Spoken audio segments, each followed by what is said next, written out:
Swastiastu. Om Awigenam Astunamasiden. Perkenalkan, kami dari kelompok 12 akan mempresentasikan materi mengenai prosedur dan langkah-langkah pengelolaan dimensi penyembuhan. Yang pertama yaitu prosedur dimensi penyembuhan. Prosedur dimensi penyembuhan adalah tindakan untuk menyembuhkan tingkah laku penyimpangan yang telah terlanjur terjadi pada siswa agar tidak berlarut-larut dalam penyimpangannya, sehingga dapat kembali berpartisipasi aktif dalam pembelajaran. Baik, akan dilanjutkan oleh teman saya. Yang selanjutnya ada langkah-langkah pengelolaan dimensi penyembuhan. Dimensi penyembuhan atau yang disebut kuratif merupakan tindakan terhadap tingkah laku yang menyimpang, sudah terlanjur dilakukan oleh peserta didik agar penyimpangan itu tidak berlarut-larut. Adapun langkah-langkah dalam dimensi penyembuhan atau yang disebut kuratif yaitu yang pertama mengidentifikasi masalah, yang kedua menganalisis masalah, yang ketiga menilai alternatif-alternatif pemecahan, yang keempat monitoring, yang kelima mendapatkan balikan,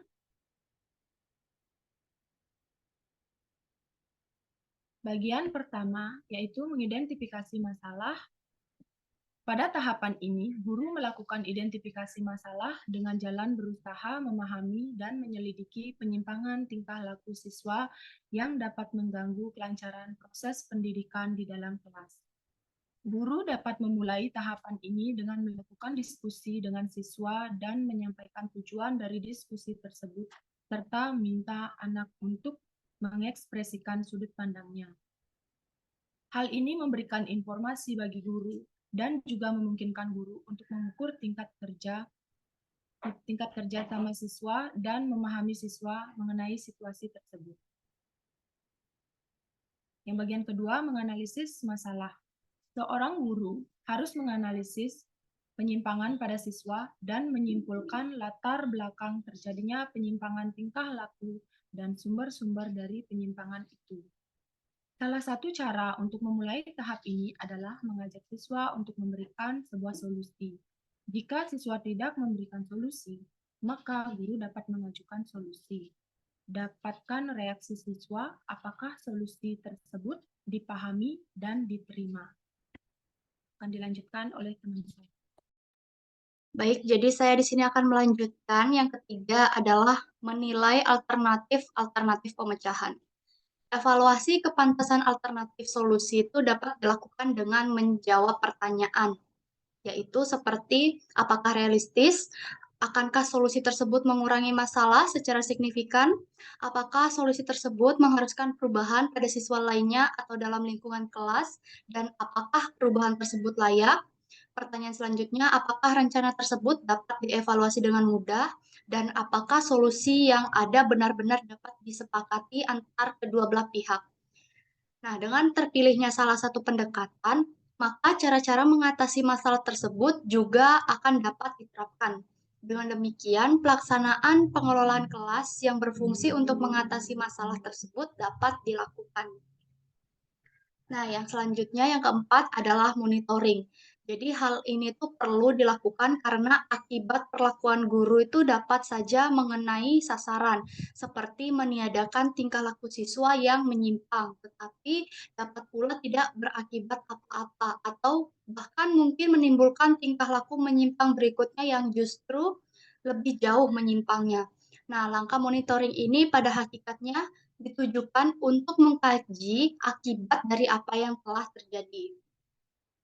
Nah, yang terakhir adalah mendapatkan balikan. Jadi itu guru melakukan kegiatan kilas balik dengan tujuan untuk menilai keampuhan pelaksanaan dari alternatif pemecahan yang dipilih untuk mencapai sasaran yang sesuai dengan yang direncanakan. Kegiatan kilas balik ini dilakukan oleh guru dalam bentuk pertemuan dengan siswa dan diusahakan pertemuan itu dengan penuh ketulusan, jadi semata-mata untuk perbaikan dan kepentingan siswa dan juga sekolah. Selain itu, perlu disikapi perilaku guru pada saat pertemuan saat itu, agar di antara kedua belah pihak itu dapat saling memperbaiki dan saling mengingatkan untuk kepentingan bersama. Sekian materi yang bisa saya bawakan, saya kembalikan kepada moderator. Terima kasih. Itulah tadi pemaparan materi dari anggota kelompok kami. Adapun sesi selanjutnya yaitu kesimpulan, di mana kesimpulan pada materi ini yaitu prosedur dimensi penyembuhan merupakan tindakan untuk menyembuhkan tingkah laku penyimpangan yang telah terlanjur terjadi pada siswa agar tidak berlarut-larut dalam penyimpangannya, sehingga dapat kembali berpartisipasi aktif dalam pembelajaran. Sedangkan langkah-langkah pengelolaan dimensi penyembuhan merupakan tindakan terhadap tingkah laku yang menyimpang yang sudah terlanjur terjadi dilakukan oleh peserta didik agar penyimpangan itu tidak berlarut-larut. Adapun langkah-langkah dimensi penyembuhan kuratif yaitu yang pertama mengidentifikasi masalah, yang kedua menganalisis masalah, yang ketiga yaitu menilai alternatif-alternatif pemecahan, yang keempat yaitu monitoring, dan yang terakhir yaitu mendapat balikan.